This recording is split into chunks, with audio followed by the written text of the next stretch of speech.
ఆయన అధికార party MLA ఎన్నికల్లో ఇచ్చిన హామీలకు అనుగుణంగా తన నియోజకవర్గంలో అభివృద్ధి పనులు చేయించాలని డిసైడ్ అయ్యారు. టీటీడీ ద్వారా పనులు చేయించాలని ప్రయత్నాలు చేశారు. కానీ నిబంధనలు అడ్డు రావడంతో ఏం చేయలేని స్థితికి చేరారు. ఇంతకు ఎవరా ఎమ్మెల్యే? 2021 అక్టోబర్లో వచ్చిన తుఫాన్ కారణంగా చంద్రగిరి నియోజకవర్గం అతలాకుతలమైంది. భారీ వర్షాలు, వరదలకు అనేక ప్రాంతాల్లో రోడ్డు కోతలకు గురైంది. స్వర్ణముఖి నది ప్రవాహంతో 4 కీలకమైన ప్రాంతాల్లో అయితే బ్రిడ్జిలు కూడా కూలిపోయాయి. చిగురువాడ, తనపల్లి, పూడి, ఐతేపల్లి మార్గాలలో వంతెనలు కూలిపోవడంతో అనేక ఊళ్లకు రాకపోకలకు ఆటంకాలు ఏర్పడ్డాయి. గత ప్రభుత్వ హయాంలో 4 సంవత్సరాల పాటు బ్రిడ్జిల నిర్మాణంపై దృష్టి సారించలేదు. కేవలం తాత్కాలికంగా ఏర్పాట్లు మాత్రమే చేశారు R&B అధికారులు. ఎన్నికల సమయంలో బ్రిడ్జిల పునర్నిర్మాణంపై హామీ ఇచ్చారు ప్రధాన పార్టీల నేతలు.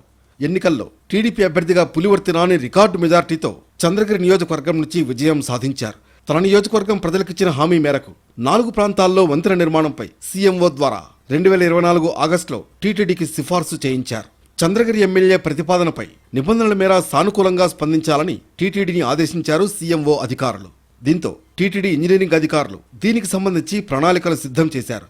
ఎమ్మెల్యే నాని విజ్ఞప్తి చేసిన 4 ప్రాంతాల్లో తిరుచానూరు పూడి ప్రాంతం వద్ద వంతెన మాత్రమే శ్రీవారి భక్తులకు ఉపయోగకరమని, నిత్యం వేలాది మంది భక్తులు తమిళనాడు ప్రాంతం నుంచి తిరుచానూరుకు విచ్చేస్తారని అధికారులు తెలిపారు. అటు నుంచి తిరుమలకు వెళతారన్నారు. టీటీడీ నిబంధనల మేరకు ఈ వంతెన నిర్మాణం పనులను నిర్వహించవచ్చునని, వంతెన నిర్మాణానికి 20 కోట్ల రూపాయల వరకు వ్యయం అవుతుందని అంచనా వేశారు. మిగిలిన వంతెనలు టీటీడీ పరిధిలోకి రావని తేల్చేయడంతో 2025 జనవరిలో కనీసం ఆ మార్గంలో అయినా వంతెన నిర్మించాలని టీటీడీకి విజ్ఞప్తి చేశారు ఎమ్మెల్యే పులివర్తి నాని. అంతవరకు బాగానే ఉన్న ఇంజనీరింగ్ శాఖ ఇచ్చిన నివేదిక పాలక మండలిని కూడా ఆలోచనలో పడేసింది. నిర్మాణ పనులు టీటీడీ ఆధ్వర్యంలో కాకుండా R&B ఆధ్వర్యంలో నిర్వహించాలని ప్రతిపాదించారు ఇంజనీరింగ్ అధికారులు.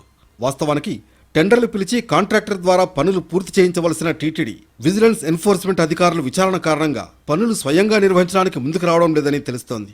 పనిలో పనిగా గతంలో విజిలెన్స్ ఎన్ఫోర్స్మెంట్ అధికారులు తిరుపతిలో టీటీడీ నిర్మించిన రోడ్లకు సంబంధించి విచారణ సమయంలో సంధించిన ప్రశ్నలను నివేదికలో పొందుపరిచారు. 1986 నుంచి కూడా టీటీడీ తిరుపతిలో పలు రోడ్ల నిర్వహణ బాధ్యతలు నిర్వహిస్తోంది.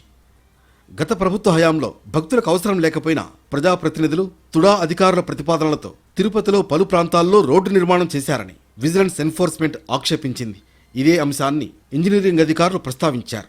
గతంలో పాలక మండలి ఆదేశాలతో ప్రభుత్వ అనుమతులతో తిరుపతిలో భక్తుల సౌకర్యార్థం రోడ్ల నిర్మాణం చేసిన విజిలెన్స్ ఎన్ఫోర్స్మెంట్ అధికారులు వారి అవసరాల మేరకే రోడ్డు నిర్మాణాలు చేశారని పలువురు అధికారులను వివరణ కోరుతూ నోటీసులు జారీ చేశారు.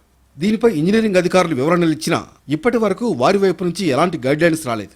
చంద్రగిరి ఎమ్మెల్యే విజ్ఞప్తి మేరకు వంతెన నిర్మాణం చేయాలంటే పాలక మండలి తీర్మానం చేసి ప్రభుత్వ అనుమతులు తీసుకోవాలంటూ ఇంజనీరింగ్ అధికారులు ప్రతిపాదనలు చేయడంతో పనులను కూడా R&Bకి అప్పగించాలని ఈవో నేతృత్వంలో ఎప్పటికప్పుడు పనులు పరిశీలిస్తూ నిధులు విడుదల చేయాలని మెలికలు పెడుతూ ప్రతిపాదనలు పక్కన పెట్టేసింది టీటీడీ.